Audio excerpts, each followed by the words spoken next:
And you go, okay, now it's you, and all week you've been the backup, and now you're the guy. What goes through your mind when Yanni got tossed and you got to go in?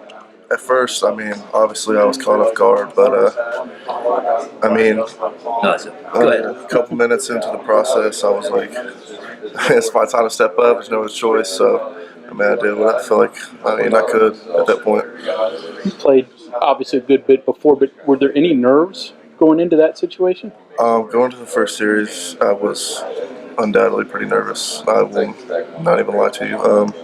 It was pretty nerve-wracking, but I got this midway second series. I mean, I started settling down a little bit, and I just found my groove. And at that point, I mean, I kind of felt like football again. You always have to have the mentality that you're one play away. But I mean, how do you do that? How do you stay engaged in a game, not knowing if you're going to be able to get it? I mean, at that question, yeah, it's pretty difficult. I mean, you never really know, but honestly, I don't know. Like you don't know till you're in. I mean, it just happens so fast.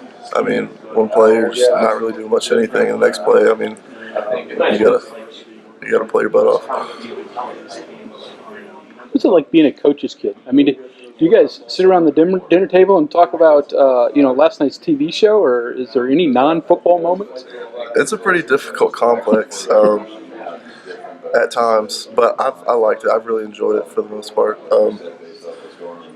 I mean, we'll talk about a little football every now and then, and we'll rub shoulders about it. But my father, he does a pretty good part of separating football and our social and personal lives. He's not only a coach, but he's your position coach. I mean, that makes it, I don't know, extra odd or extra intense. How would you describe it? It's definitely a different complex. I mean, I feel like it's pretty rare of the fact that it's the Power 5 level.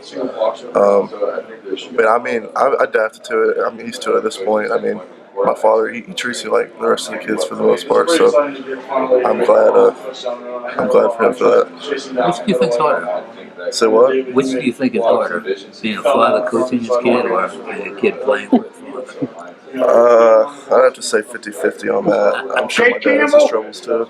But I mean, at the end of the day, it's a good relationship. It's positive. It's, as a father, I can kind of picture it a little bit. You know, you want your kid to do good. You don't want to show him any extra. He did tell me before that if he had messed up down there, he'd have walked home. That sounds about right. Yeah, my dad. Yeah, that sounds like something he would say, making me walk home. You sort of knew this coming in, though. I mean, it's not like he just got hired, and you had other opportunities. So I guess, in a way, you signed up for what you're getting. Is that fair? No doubt. I had some offers on the table, but I mean, at the end of the day, I wanted to experience the father-son relationship. I wanted to play for my dad, and I feel like for the most part, it's worked out. The most difficult part about the Texas game for you, just going in raw, or did they present any unique issues? They had good players on the D line, good athletes, as you know. I mean, they're getting 4 or 5 star kids. I mean, I just had to go in and play consistently, and I mean, at the end of the day, like playing hard and with effort, that kind of just paid off in the end and kind of got the ball to roll our way. Walk me through the 2-point play. I mean, you obviously had a key block in that whole sequence. Well, I mean, it was a 4-point conversion, if we're being serious. Davis still scored, and I started going wild, and they called a timeout. I didn't know that was even possible at the moment, but we went in again. I was like, focused. I'm like, this has to happen. And then he ran right off my butt, and I mean, as soon as he started sprinting toward this pylon, I knew it was game over. It was a very exciting moment. That's an option play in terms of, they talked about there are 4 different options. Did you know he was going to run it, and he's going to run it right off your side? In regards to the skill players and their assignments, I had no idea what the plan was. I was just blocking the QB draw. I knew we were empty, but other than that, I didn't know what Will was going to do with the ball. I'm glad he cut off me like he did. Did you feel like you got a good block? I did.